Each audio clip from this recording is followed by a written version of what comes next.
Sud Radio Conseil de famille. C'est l'heure de retrouver Conseil de famille. Bonsoir Stéphane Moller. Bonsoir Philippe David. Stéphane, vous êtes associé au sein du cabinet VIA. Nous avons depuis reçu plusieurs questions sur ce thème. Quel est le traitement fiscal du viager? De quoi exactement est-on propriétaire? À quel moment? Et aussi, comment déterminer le prix d'un bien en viager? Donc ce soir, nous parlons viager. Et oui, on a reçu plein de questions sur le viager.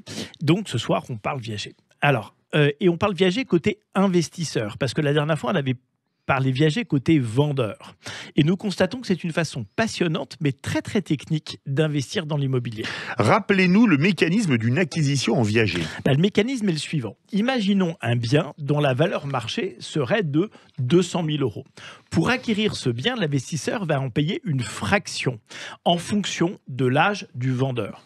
Plus le vendeur est jeune, plus cette décote, qu'on appelle le droit d'usage et d'habitation, est forte, puisque statistiquement, le vendeur gardera plus longtemps la jouissance de son appartement.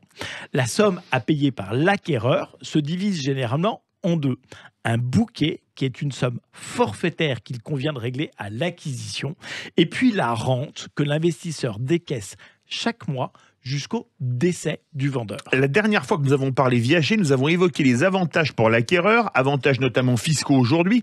Nous allons essayer de rentrer dans la dimension un peu plus technique du viager. Expliquez-nous Stéphane. Alors, il n'existe pas d'avantage sans inconvénient. Dans le cas du viager, l'investisseur prend le risque de la longévité du vendeur.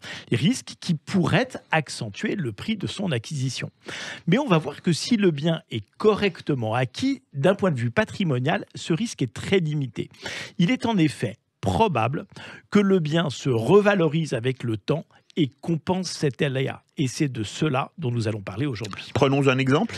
Eh bien, c'est une question de curseur. Si j'achète un appartement en viager à un senior âgé, un vieux, la décote sera faible puisque son espérance de vie est statistiquement courte. Mais comme j'ai déjà payé une fraction du prix importante, si son espérance de vie se prolonge, alors l'appartement risque de me revenir cher. Exactement. Alors qu'un bien en viager acquis auprès d'un senior jeune, d'un jeune vieux, pour lequel il est prévu une espérance de vie encore très longue, nous permettra d'avoir un bouquet beaucoup plus faible, mais aussi des rentes plus petites. Donc sa longévité ne sera pas un problème, puisque l'investisseur paiera une différence de prix relativement faible, et pendant ce temps, l'appartement aura le temps de se revaloriser. Donc d'un point de vue patrimonial, il vaut mieux acheter des biens en viager auprès de seniors plus jeunes. Et oui, c'est très contre-intuitif, mais c'est souvent le cas.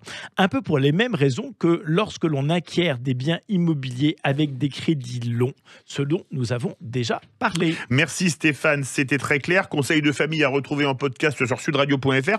Et n'hésitez pas à vous poser vos questions sur le site Conseil de famille, conseil au pluriel, -2-famille.com. À demain. À demain.